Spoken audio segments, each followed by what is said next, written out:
మేము అమరావతి హబ్ నుంచి మాట్లాడుతున్నాం.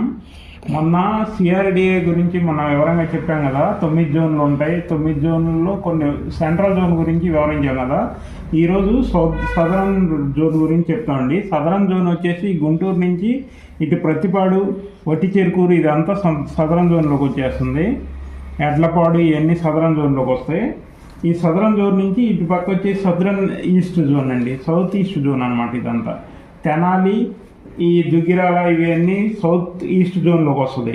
కొల్లిపర సౌత్ ఈస్ట్ జోన్లోనే ఉంటుంది. కొల్లూరు, వేమూరు, బట్టిప్రోలు, అమృతలూరు ఇవన్నీ సౌత్ ఈస్ట్ జోన్లో ఉంటుంది. ఈ సౌత్ ఈస్ట్ జోన్ తర్వాత సౌత్ జోను, సౌత్ తర్వాత మళ్ళీ సౌత్ వెస్ట్ జోన్ వస్తుందండి. ఇది ఈ సౌత్ వెస్ట్ జోన్లో వచ్చేసి పెరంగిపురం ఇవన్నీ, పెరంగిపురం, సత్తెనపల్లి ఇవన్నీ సౌత్ వెస్ట్ జోన్లోకి వస్తాయి. ఈ సౌత్ వెస్ట్ జోన్ అనుకొని మళ్ళీ ఇటు వెస్ట్ జోన్ ఉంటుంది నెక్స్ట్.